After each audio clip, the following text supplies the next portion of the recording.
qui a donné à Adam la femme. Après le péché, nous voyons les parents. Papa demande la dot, les gens sont là, s'amusent, c'est la fête, c'est bien.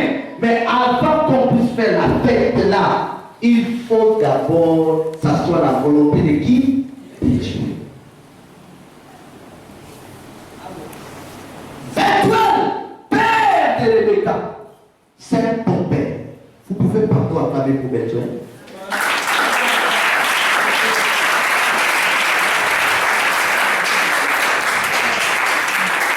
Je vais vous expliquer pourquoi j'ai demandé qu'on acclame pour Bethuel.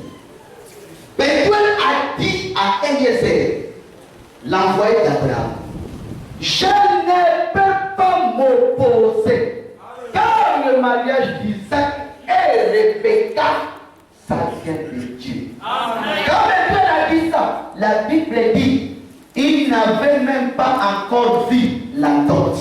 Mais il a accepté de donner sa vie en mariage sans regarder l'argent. Mais aujourd'hui, il y a des pères, il fait d'abord voir le niveau de la pêche de l'âme avant de donner sa vie.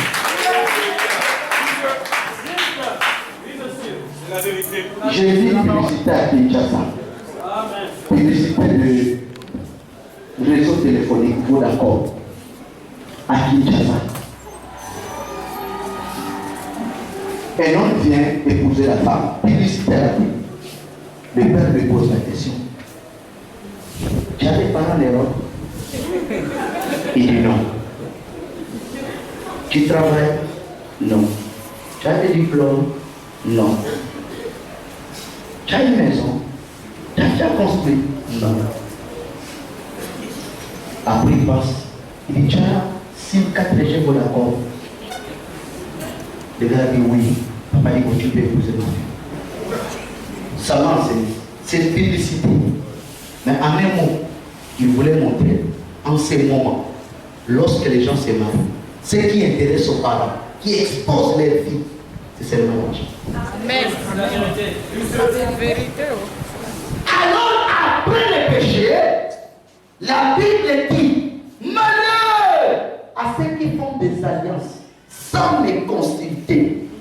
Bethuel a dit à Eliezer, le mariage de Rebecca et Isaac vient de Dieu, je ne vais pas m'opposer. C'est après cette parole que l'homme a fait sortir des objets en or. Il avait des objets en or, Bethuel n'avait pas vu. Alors il y a des parents aujourd'hui, pour donner sa fille, il veut voir d'abord des objets.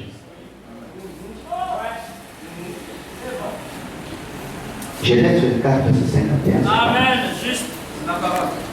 On est maintenant dans ces grands placements. Dès le verset 50. Facture, écran placement, ordinateur, écran tactile, 4 tablettes, 1 pour l'ongle, 4 iPhone.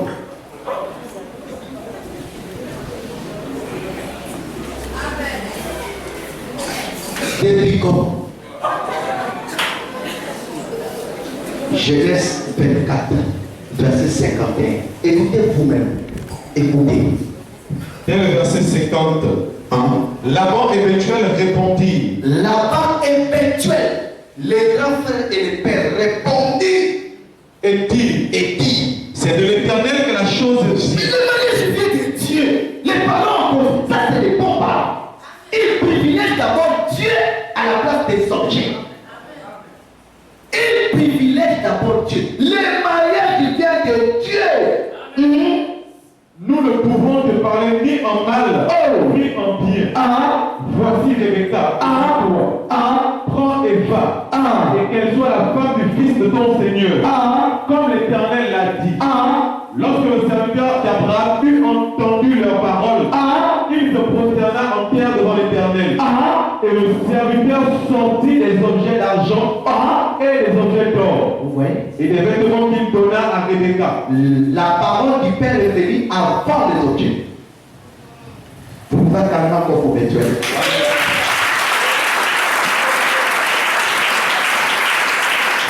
Il a vu les objets après, mais il était déjà d'accord.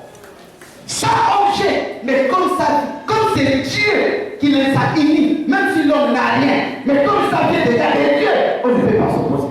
Même s'il ne travaille pas, mais comme ça vient déjà de Dieu.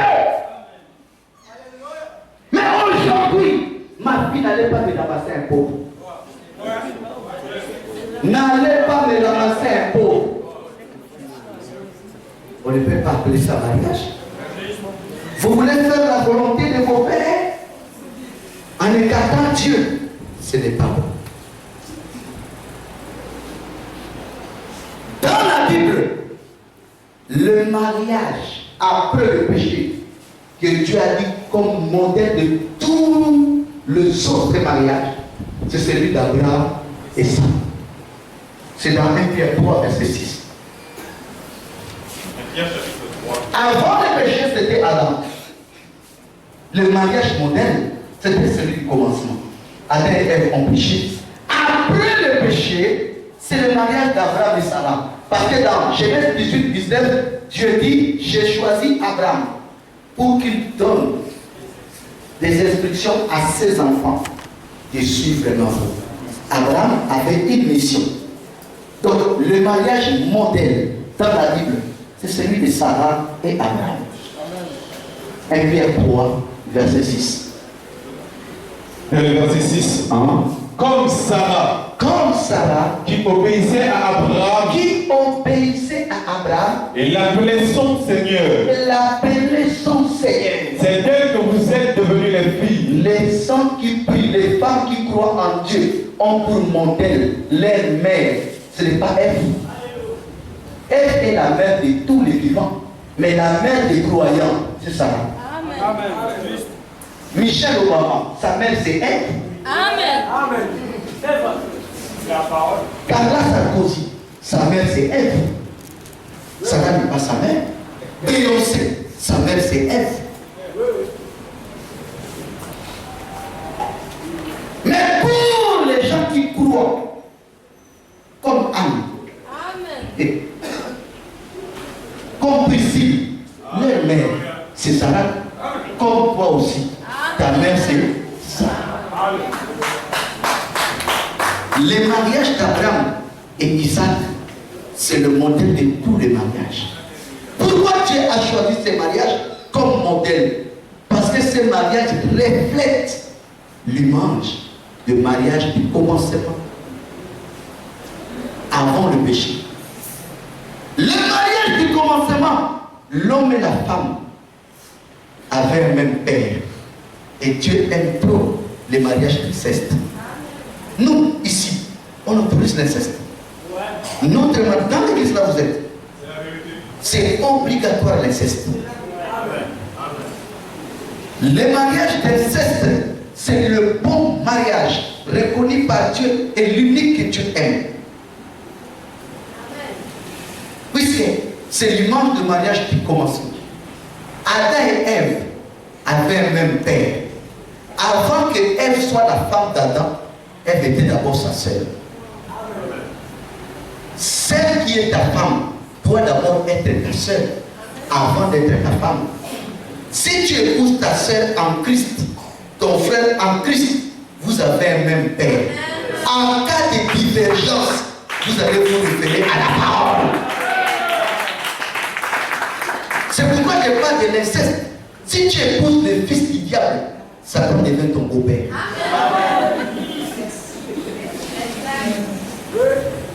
Quelqu'un comprend? Ce n'est pas des choses à s'amuser, c'est la vie et le salut des gens. Sarah et Abraham, c'était l'inceste. Vous le savez très bien. Abraham était son frère, n'est-ce pas? Comme Adam était le frère d'Ève, en même temps aussi son mari. Comme le frère Yann, avant d'être le mari de la sœur Joël, il était d'abord son frère. Sa femme l'appelait frère Yann. Aujourd'hui, frère Yann est devenu son mari. En cas de divergence, sa Si on vous dit que les gens qui prient leur couple n'ont pas de soucis, c'est faux. Même les couples de Sarah avaient un sérieux problème qui pouvait les conduire au divorce. Amen. Mais ce qui les a sauvés, c'est parce que c'était l'inceste. Les deux avaient un même père. Sarah a demandé à son mari de chasser son premier fils, Ismaël. Abraham a refusé. Cette affaire-là peut séparer le couple. Chasser ta femme et son fils, ton premier-né, dans la chair, c'était Ismaël. Sarah dit à Abraham, chasse la servante et son fils. Abraham a dit, je ne le ferai pas. Il y a des hommes qui refusent la demande du femme. Il dit, chassez-moi les chefs, je ne le ferai pas. Mais ce qui a sauvé ce couple, ils étaient frères et sœurs. Avant d'être mariés et femmes, ils ont amené l'affaire chez leur père. Ils ont un même père, Dieu. Quand ils ont amené l'affaire chez Dieu, Dieu a tranché, a donné raison à Sarah, il a condamné Abraham. Amen. Il dit, écoute Sarah, ta femme, chasse Agar et son fils, car l'enfant de l'esclave